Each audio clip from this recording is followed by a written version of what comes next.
every morning.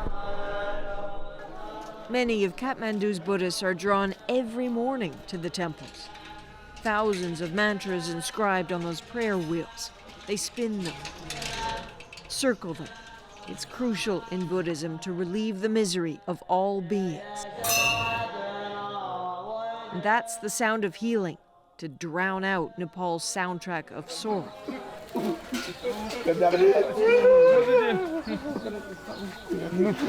The fragile lives and the deaths have rightly consumed Nepal since that sorry Saturday.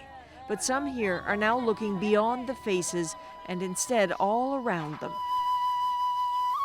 At the homes, the buildings, the treasures that are gone too.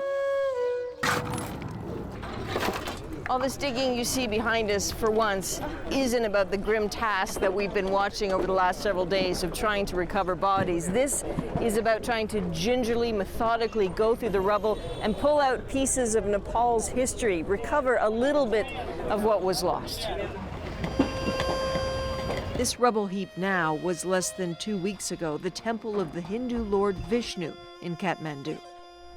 One of dozens of temples and historically protected sites in Nepal.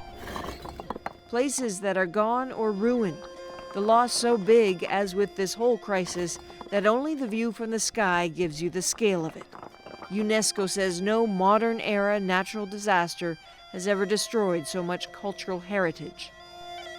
And it's only the view from the ground that gives you the feel of what it must mean to lose it. So when people see a temple come down, they feel, of course, the tragedy of the building coming down. They feel for everything that that fallen building represents. There is history, there is living culture, there are festivals, all of them. And all of them gets blocked if the temple is missing. So it's Kanak Mani Dixit is a prominent Nepali author who can't stay still. He's rallied archaeological groups, engineers, to save what they can. They're thrilled to have just unearthed the Vishnu and are now worried about how not to damage the deity further. Get red velvet cloth, put it inside here. Look. Emotionally, what does it mean to find that?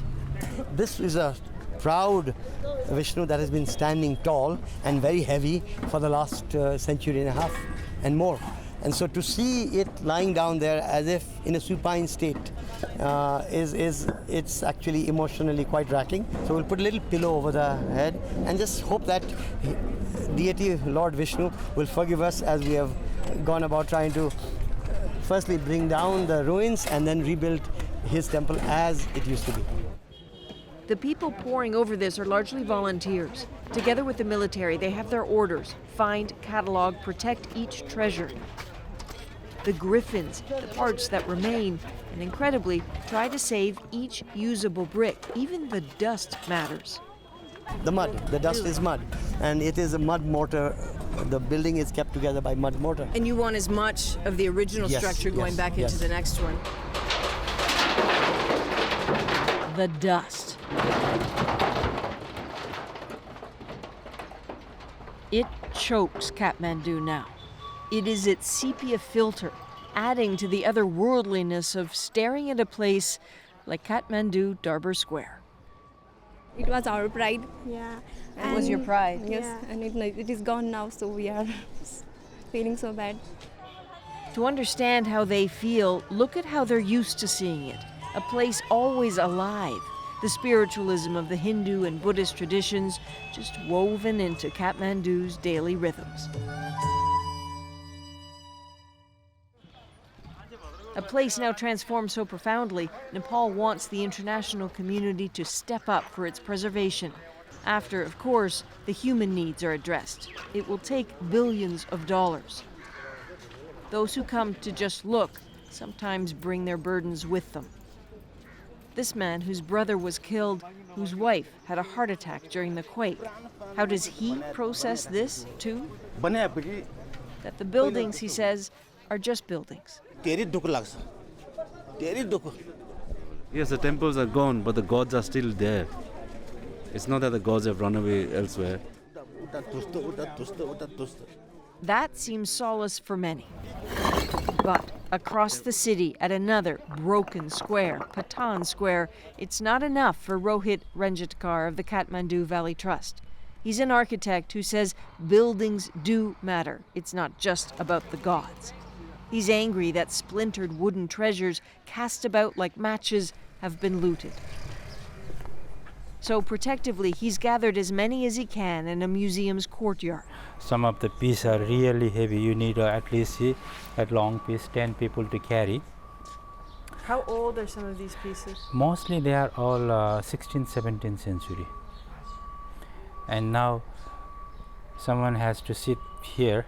Maybe that should be me, like which piece goes here, you know. Determined and reverential about what's here. Somehow he believes he'll find craftsmen to put all the pieces back together. So as you walk through here, what goes through your mind? I always now start thinking about, assembling these pieces, and some of the pieces which is not reusable, we need to do exercise making the drawing. If you sense a pragmatism here, you're right. It is there. Earthquakes have stolen heritage here before, and Nepal has just had to rebuild. His bold estimate? Give them 3 years. They'll do it. Put one by one. Maintaining the momentum is surely Kanak Dixit's wish. We are still reeling right now.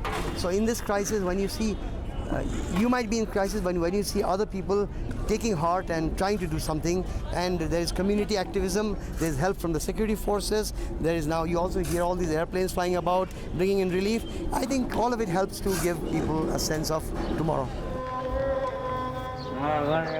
Digging in. Somehow they still have the energy and heart for it.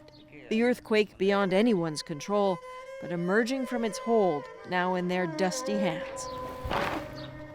Adrian Arsenault, CBC News, Kathmandu.